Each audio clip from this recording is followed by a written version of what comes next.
L'hypnose et l'auto-hypnose. Que penseriez-vous si on vous proposait un médicament qui pourrait traiter de nombreuses affections, qui ne demande pas de prescription médicale, qui est gratuit et n'a pas d'effet secondaire? Mais avant cela, pour recevoir le guide de conseil gratuitement, je vous invite à cliquer sur le lien qui se trouve dans la description. Peut-être vous ne me croiriez pas.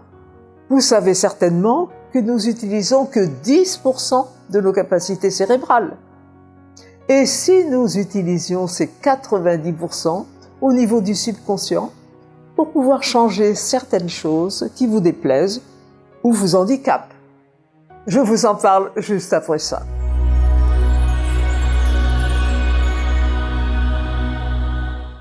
Il s'agit de l'auto-hypnose qui peut libérer des changements notoires positifs. Les résultats ont passé l'espérance des chercheurs. Par exemple, pour arrêter de fumer, perdre du poids, renforcer la confiance en soi, mieux dormir, combattre le stress, la dépression, les angoisses, supprimer certains blocages, contrôler les douleurs chroniques, surmonter la fatigue, atteindre ses objectifs, éliminer certains troubles compulsifs, développer la créativité, améliorer ses résultats professionnels ou scolaires, contrôler ses émotions, etc. Il a fallu du temps pour que l'hypnose soit acceptée par le milieu médical. On l'utilise à l'hôpital, dans certaines conditions, par exemple lors d'interventions opératoires ou dentaires, ou dans le travail de l'accouchement. Vous pouvez avoir affaire à un hypnothérapeute. Avec l'auto-hypnose, c'est vous qui êtes aux commandes. Par exemple, en écoutant des ondes alpha et bêta selon une méthode psychoacoustique spécifique. Des sons agréables, naturels et une douce musique apaisante vous accompagnent pendant que les ondes émises en arrière-plan vous plongent dans un état auto-hypnose optimal. Tout le monde peut-il être hypnotisé?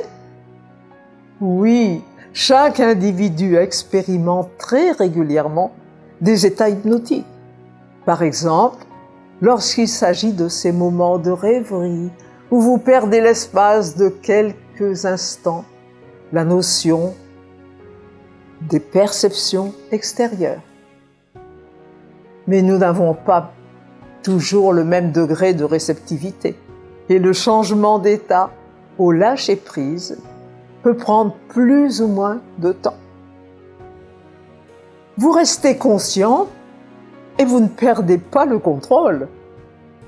Conclusion. On peut communiquer avec notre subconscient afin de lui demander des changements profonds et durables. Dites-moi dans les commentaires si vous connaissez cela et si cela vous intéresse d'en savoir davantage sur les méthodes pour y arriver. Pour être sûr de ne pas rater les prochaines vidéos, abonnez-vous à la chaîne en cliquant sur le bouton rouge correspondant. Partagez-la et likez-la si vous avez aimé. À bientôt et au revoir.